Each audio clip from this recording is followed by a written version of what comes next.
Welcome to week number 5, folks, and this is part 2 of our journey through the 1600s. Last week, we talked about some of the major events. Once again, we could spend all semester and still not cover every event. I just picked some of my favorites to discuss and get your brain teasing and going with it. And this week, we are talking about the people. Once again, the people I picked are just ones that stood out to me slash kind of fascinated me in general. There are so many people throughout the 1600s that all played a major role into shaping the world what we did today. So when you deep dive your person, when you choose that person to research, feel free to pick whatever you want as long as they're tied to the 1600s. So let's get started with our good friend Louis the 14th, aka the Sun King. He lived from 1638 to 1715, and he controlled France for most of that time.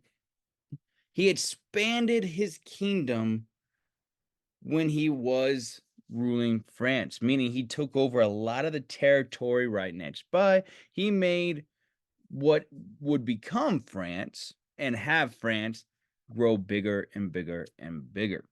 So as he expanded his kingdom and got more and more power, he was the one who had absolute power.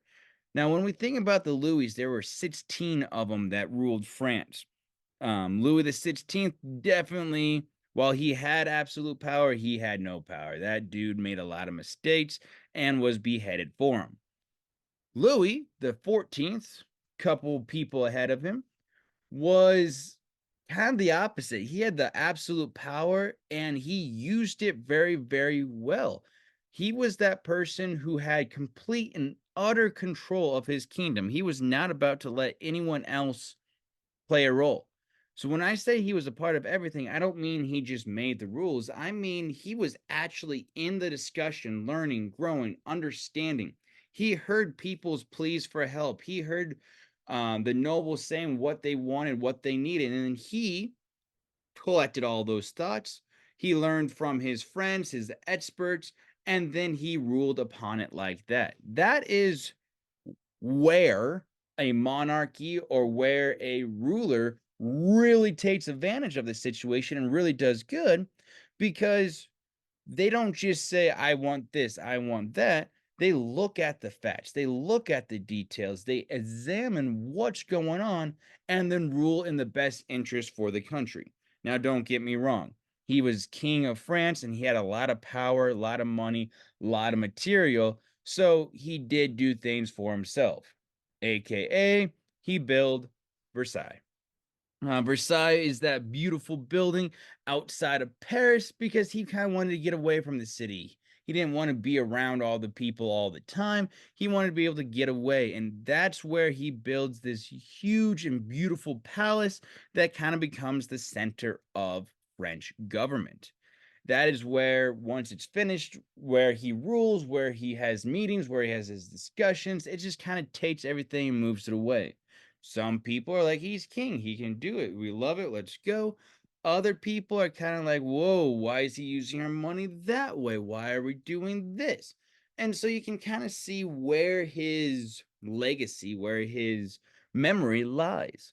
And so when we look at Louis the 14th, especially during this time period and the writings we see about him, speaking of his legacy before with Versailles, is the French loved him because he took time to be with the people.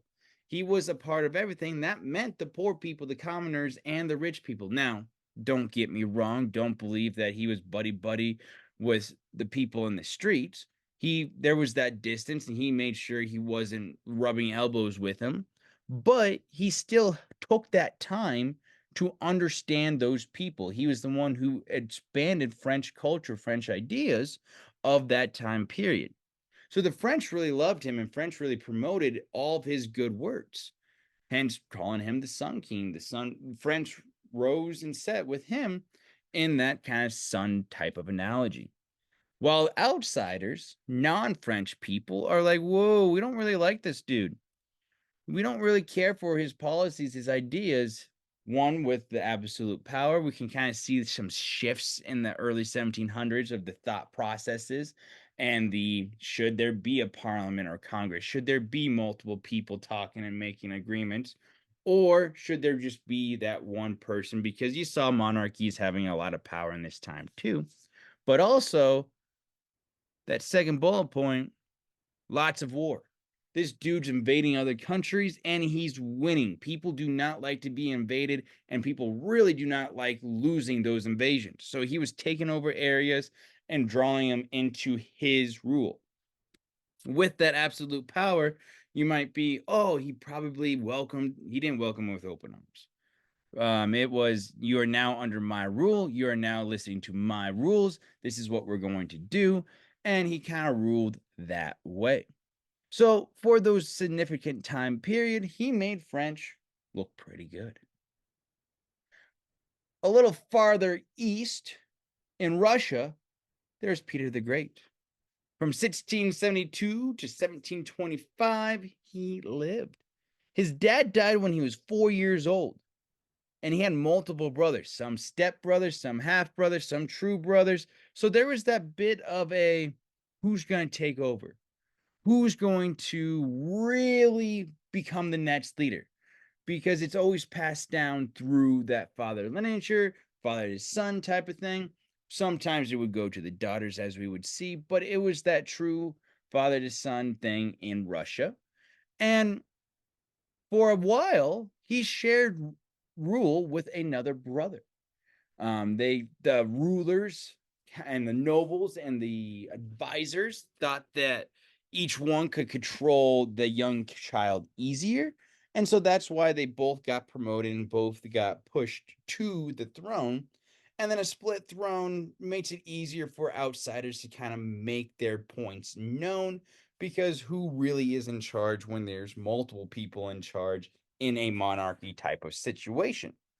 But his brother does end up dying, and Peter the Great takes the throne all by himself.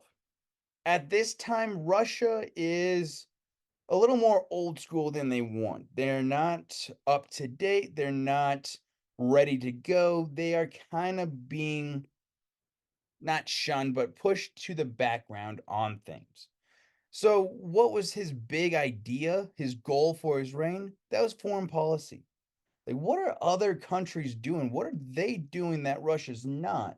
How can we work with them or learn from them or trade with them to make sure Russia grows?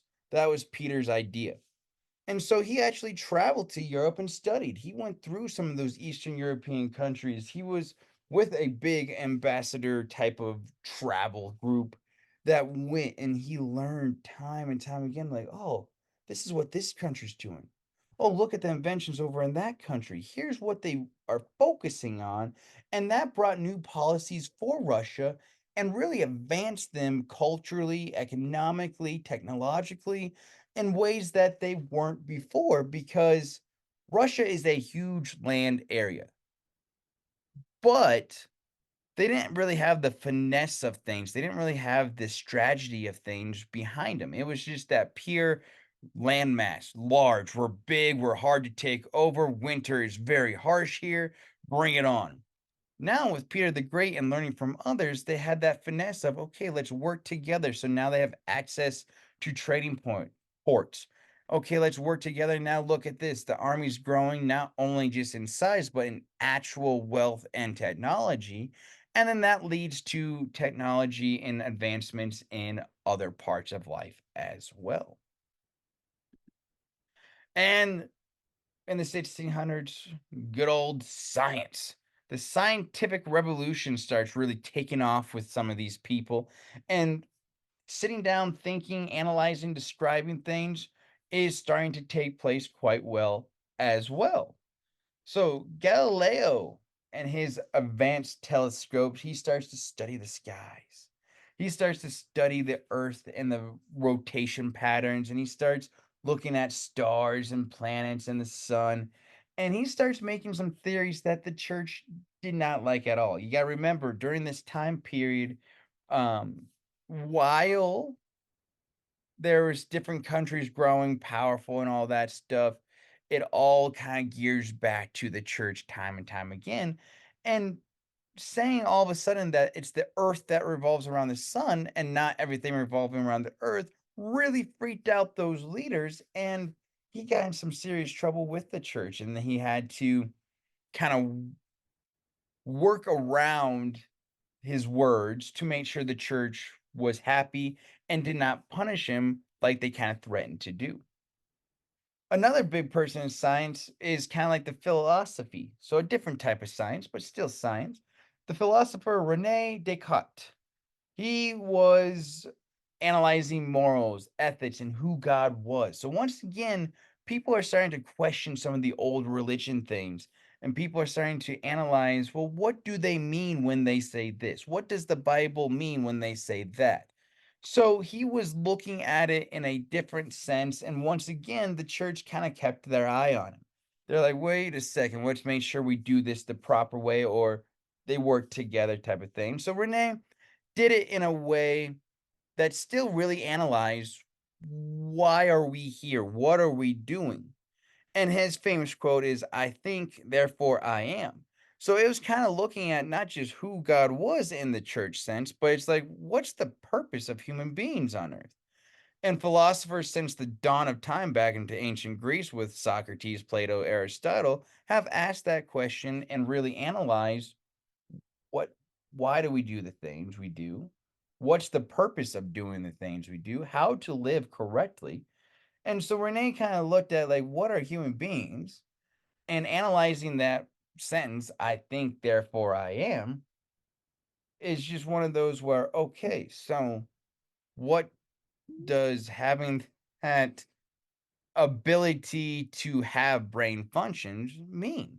Or who am I type of thing. So definitely can analyze that sentence, that statement of good old Rene Descartes. And our final scientist and our final thought process for this week is good old Isaac Newton. This dude was so bored during quarantine one year that he invented calculus. So, yes, folks, pandemics have been around since anyone gotten sick. And the panic of those pandemics during Isaac Newton's time kind of led people to stay away from each other. And so he invented calculus. So when you're in math class and going, oh my goodness, this sucks, Isaac Newton's definitely one of those people you can be mad at. His three laws, gravity, motions, all those lovely laws that he came up with, analyzed, definitely added to all this scientific revolution. It's that thought process. It's kind of like another rebirth of Greek science. We're not just going to take because God said so as an answer. We're going to look at the physical causes of things and analyze how does that affect our life? How does that make our life what it is? So when we look at the 1600 people, there's some five very bold, different examples from different walks of life, from different areas. You can go through so many different people and analyze and discuss what they did to make the 1600s worthwhile. So when you do your deep dive, do your discussion post, definitely take your stab at it and have those resources to back you up. Then, of course, as always, reply to a couple others to make sure we fully understand this discussion and really learn and expand our knowledge. So, if you have any questions, always feel free to email. Otherwise, have fun and good luck.